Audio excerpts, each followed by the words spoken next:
back in 2004, we had a terrible hurricane season. We had about 4 hurricanes that came through and hit the state of Florida. And it was after the second hurricane where myself and a colleague of mine, Ricky Telg, and some others got together and talked about this was an opportunity for us to actually go to the extension agents that we have here in the state of Florida and learn from them about the experiences that they were having and some of the needs they had, particularly in regards to personal and professional needs in relation to disasters and namely in regards to hurricanes. It really became clear to us that our county level extension faculty were essentially first responders, that they were part of the team in the counties in which they worked that was charged with disaster assistance during this time, during the hurricanes, as the hurricanes were going on. And at that point, we realized that there was a great opportunity here to do something. With personal needs that they had, quite a few of them, probably about 80% of them, had direct personal impact from the hurricane, where they had damage to their home. Some of that was even extensive, where it was ripping off roofs and all those kinds of things. So they were dealing with a lot of that and a lot of personal loss that they were dealing with at their homes. We found out that there were a variety of different communication channels that were being utilized. A lot of them were non-media, non-mass media communication channels.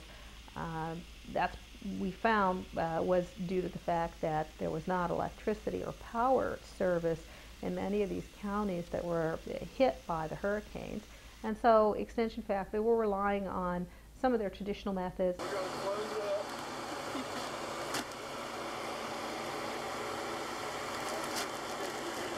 I guess the other thing that stood out to me in regards to professional things that they dealt with was how to deal with all of the stress that they were getting back from the actual clientele.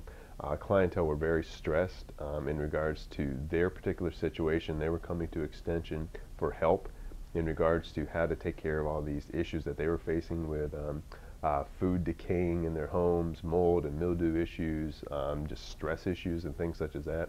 And that was probably one of the more difficult professional things that our extension agents dealt with. The message that the extension faculty were trying to communicate was, we're here to help, we're definitely here to continue the services that we normally provide, but we also our doors are open and we're here to provide service to anybody who's in need.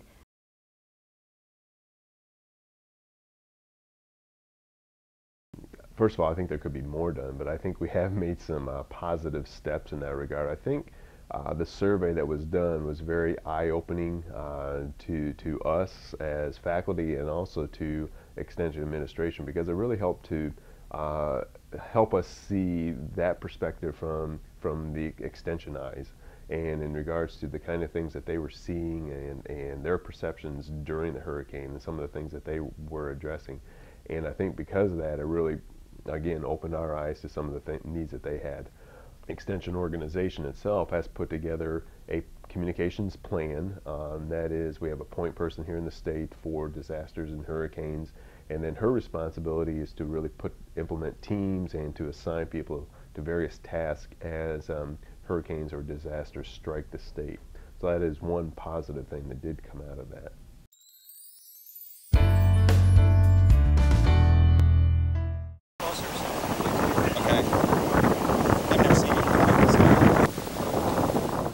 Now, one thing about our profession, working for a land-grant university, working for extension and research, is that we're here to serve. So when a crisis happens, actually that's our moment to shine, because we want to help people. We know how to communicate. We know how to get information out. We know what information people need. So a crisis, although I mean it's tragic,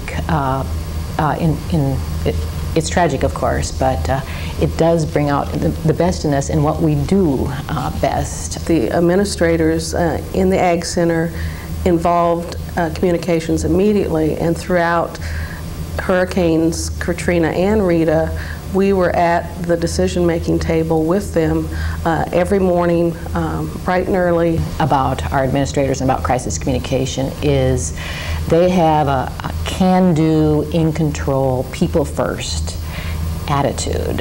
And again, that makes all the difference in the world. It was an extreme team effort.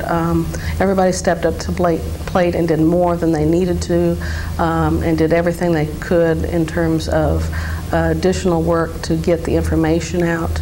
We took care of business. We did what we're trained to do, and we did it well. Again, I'm biased, but I think we did everything we could. I think we worked very well together. We communicated. We, met daily, early every morning for the first week and a half, and just we did what needed to be done. Well, we covered almost all the parameters. We had, I think, about 92 news releases, 11 video news releases, 20 audio news releases, PSAs, audio and video, 33 releases in special storm packet, numerous ads in newspapers, and countless photographs that we were able to send to media.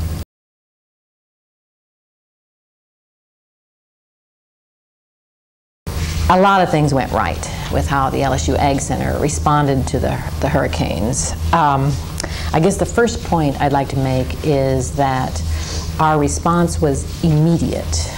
The hurricane hit on, I'm talking about Katrina, the hurricane hit on a Monday, and by Tuesday morning, by 7:30 Tuesday morning, in fact it might have been earlier, I got a call from the chancellor asking me to come to a meeting. And what he wanted to do was, I write his e-letters, and what he wanted to do was right away get communication out to the staff. We have a real team effort within the Ag Center in terms of our administration and our communicators, and what I saw as director of a team that really pulled together and focused on the issues at hand and addressed them very thoroughly.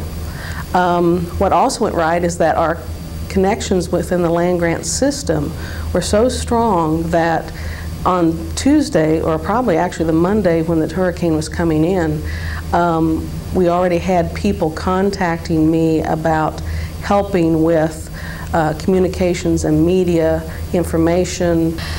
Working with the media was something else that went right. We have built up good relationships with the media in Louisiana. We work very hard at that, and at times like this is when that pays off. What went wrong was that in this kind of disaster, the means of delivery information were totally turned upside down.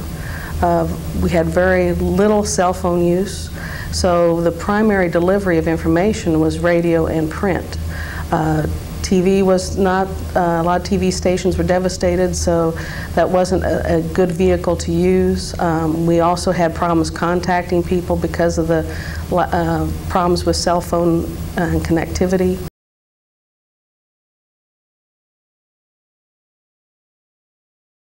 We do have a crisis communication plan. Now, we don't have a 45-page document sitting on a shelf gathering dust like maybe some institutions do. Our crisis communication plan works, but it's kind of in our heads because it's very simple. Again, our crisis communication plan involves contacting administrators, administrators taking action right away, gathering the right people. Communications is involved right away. We do have a structure. We knew who was in charge and what were the next steps, but it was not a big plan that was in writing. Since that time, the Ag Center has developed what we call scoops or business continuity plans, and these plans work with, who are the contact information for the faculty and staff, what is the triage, what are the necessary people to be available immediately after a crisis or to keep business continuing. The important thing that you have to do in a crisis is you have to all be on the same page. You have to agree, well, I don't know if you have to agree, but at some point you have to reach consensus about what has to be done, and who does what has to be determined. That falls into place, and probably it should be written down. So I guess I am a proponent for written plans, just not 40 pages and gathering dust on shelves. plan ahead. And it's not until you have a disaster do you realize that you didn't have a plan or you didn't have things in place to educate people, make people aware of disaster preparedness.